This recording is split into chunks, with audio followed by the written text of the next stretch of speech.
This video is brought to you by 3, bringing you 4G at no extra cost and some exclusive deals over at btech.com. Hey guys, welcome to BTech. Basil here with two of the most different phones in the world right here. We have the Nokia Lumia 1020, 4.5 inch 720p display. Next to this thing, it looks so underspec'd it's unreal, but it's still king of the camera phones, at least in terms of megapixel count. What you can expect on this device is that 41 megapixel rear facing camera, optical image stabilization, and a Xenon flash that's yet to be beat in recent smartphone history. Putting that down, the G3 introduces a Quad HD display to the Mixo. That's insanely high resolution compared to the 720p on here.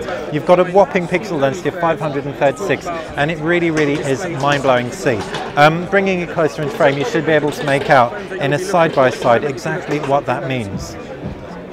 Super sharp, super vibrant. Sure, it's an AMOLED panel, but you'll be able to make out pixels on here, whereas there is not a pixel in sight on the G3. As far as design highlights go, you've got a front-facing f2 camera on the G3, no side-mounted buttons, which is why the bezel is so slender on here by comparison to the Nokia Lumia 1020. You've also got an LG insignia below. At the base of the device, 3.5mm jack micro USB port. Up top is an infrared blaster, and depending on the variant of the device, you've got an antenna right there for TV.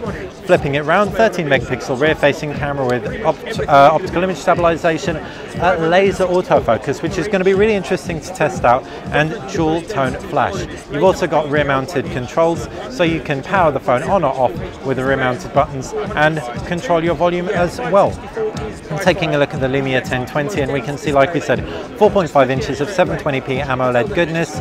Really simple Windows Phone 8.1 throughout. As we can see, we've got the latest version of Windows Phone. Pull down notifications tray, we can swipe everything out of the way. We've also got some quick toggles and quick access to our settings. Right hand side, you've got volume control, camera button and a power button. Down at the base, speaker, 3.5mm headphone jack lanyard connector. No buttons on the left. Up at the top, 3.5mm jack and nano micro SIM card slot.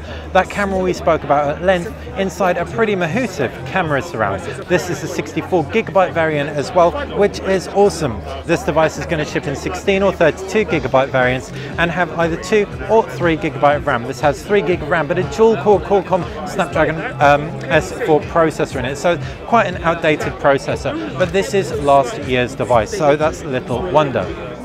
As far as the comparison of the UI goes, you've got Android with a variable number of home screens. It's been redrawn for with LG's styling, and the new UI looks a lot simpler and cleaner than the old UI.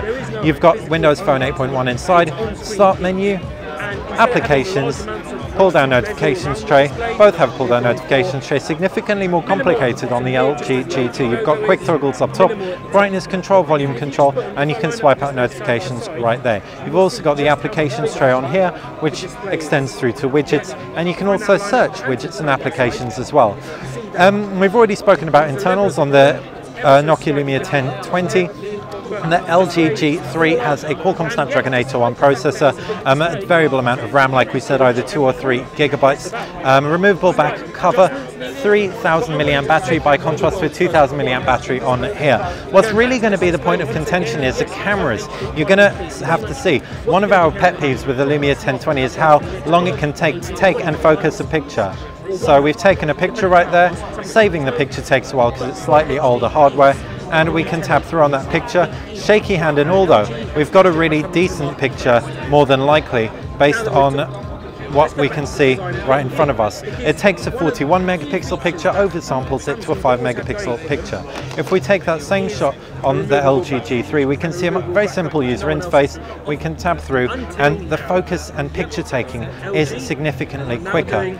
We can tap through, and it doesn't look quite as sharp. The handshake came through a little bit more, but we'll have to get these in side by sides for a more conclusive test. Taking a quick look at the user interface on the G3, we can also see on the left hand side, you've got 3 buttons that pull in and out the menus. You've got flash, camera toggle, mode control, settings, and it's a very simple UI in terms of the fact you've got HDR mode, resolution for photos and videos, voice control, and you've also got timer and grid lines. As far as the modes go, autofocus, magic focus, which is focus and defocus, for selective focus, panorama and dual. Pulling that out, finally, as far as connectivity goes, they're both 4G devices. The LG G3 packed Cat 4 LTE though, so faster LTE, not to mention Bluetooth 4.0, Bluetooth LE, as well as wireless charging and a host of other connectivity options, including that infrared blaster up at the top. If you've got any questions about either of these devices, ping them in the comments section below. Anyone who knows their Nokia will know this isn't the device we really wanted to use. We wanted to use the upcoming Lumia 930, but couldn't get our hands on it in time. We will no doubt be bringing you a comparison of those two devices in the future, so stay tuned to BTech and subscribe for that. Head over to btech.com. Over there you can find the latest in smartphones, tablets, smart gadgets and some awesome deals as well. Thanks for watching.